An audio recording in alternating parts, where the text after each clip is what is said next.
Hockey के पूर्व Olympians का मुझे सम्मान करने का सौभाग्य प्राप्त हुआ है। ऐसे सभी भारत माता के हमारे महान सपूत हॉकी के पूर्व ओलंपियंस, झांसी के मेरे सभी उपस्थित भाइयों बहनों, आज एक साथ कई कार्यक्रमों के साथ मुझे सहभागी बनने का अवसर प्राप्त हो रहा है। मैं इस अवसर पर भारत माता के महान सपूत, भारत के हॉकी के जादूगर कहे जाने वाले मेजर ध्यानचंद जी की स्मृतियों को नमन करते हुए भारत माता के इस महान सपूत को प्रदेश सरकार और प्रदेशवासियों की ओर से विनम्र श्रद्धांजलि अर्पित करता हूं। भाइयों बहनों, हम सब जानते हैं कि भारत के राष्ट्रीय खेल हॉकी में 1928, 1932 और 1936 में 3-3 गोल्ड मेडल दिलाने वाला हॉकी का महान जादूगर न केवल एक उत्कृष्ट खिलाड़ी था, बल्कि भारत माता के प्रति अथाह सम्मान और श्रद्धा का भाव उनके मन में भरा हुआ था। कहते हैं जब 1936 में भारत ने ओलंपिक में गोल्ड मेडल जीता था, तब जर्मनी के चांसलर ने उन्हें जर्मनी की नागरिकता देने और कर्नल की उपाधि से सम्मानित करने के लिए उन्हें ऑफर दिया था। लेकिन हॉकी के जादूगर ने कहा, मैं जैसे भी हूं, मैं भारत के लिए खेलता हूं, अपने देश के लिए खेलता हूं। और उन्होंने एक झटके में इस प्रस्ताव को ठुकरा करके भारत के प्रति अपने अनुराग को व्यक्त किया। आप मेरे लिए ये कहते हुए गौरव की अनुभूति हो रही है, ये बुंदेलखंड की झांसी की धरती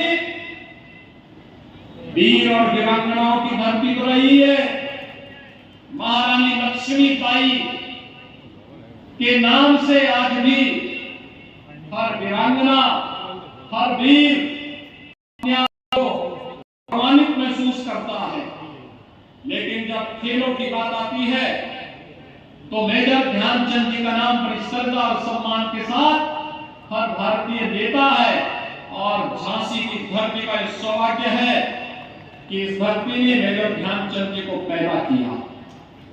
इस धरती से उन्हें आगे बढ़ने का अवसर प्राप्त हुआ और इस धरती के माध्यम से न केवल राष्ट्रीय स्तर पर बल्कि अंतर्राष्ट्रीय स्तर पर भी उन्होंने ख्याति अर्जित की। इस अवसर पर राष्ट्रीय खेल दिवस के मनाने की घोषणा की है। आदरणीय प्रधानमंत्री मोदी ने सर्वोच्च खेल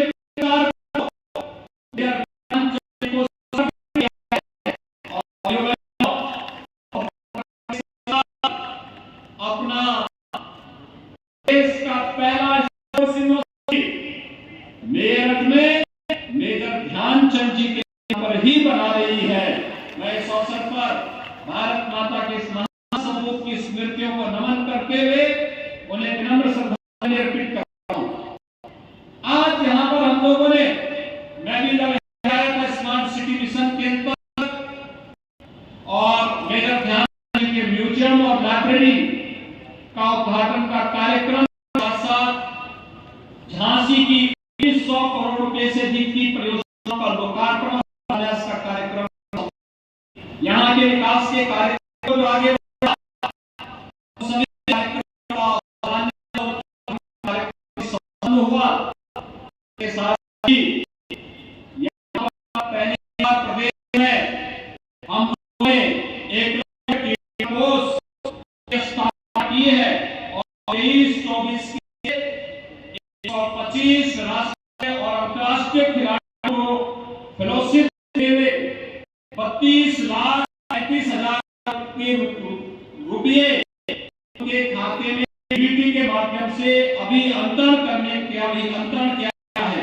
इस अवसर पर उन सभी खिलाड़ियों को भी हृदय से उनका अभिनंदन करता हूं जिन्होंने अंतर्राष्ट्रीय स्तर पर देश का नाम किया, राष्ट्रीय स्तर पर उत्तर प्रदेश को गौरवान्वित किया है। आज यहाँ पर 1900 करोड़ रुपए की जो परियोजनाएं हैं, उनमें से मुझे 2-3 परियोजनाओं को बहुत नजदीक से देखने का अवसर प्राप्त हुआ। मैंने अभी सिटी मिशन के अंतर्गत झांसी के अंदर बनी हुई लाइब्रेरी को देखा है और मैं चाहूंगा हर विद्यार्थी, हर नौजवान उस लाइब्रेरी में एक बार जरूर जाए। कितनी अच्छी लाइब्रेरी बनी हुई है। पहले क्या था, आज क्या है। स्मार्ट सिटी मिशन प्रधानमंत्री मोदी जी का मिशन है और मिशन के अंतर्गत बनी हुई लाइब्रेरी अपने आप में स्मार्ट सिटी मिशन की सफलता को एक नया आयाम प्रदान करता है। और साथ ही साथ यहाँ पर मेजर ध्यानचंद जी का म्यूजियम भी बनाया गया है। हर खिलाड़ी से, हर युवा से मैं कहूंगा कि मेजर ध्यानचंद जी के प्रति समर्पण का भाव क्या है। यह म्यूजियम उसका मूर्त रूप है, आप उसको भी जरूर देखिएगा।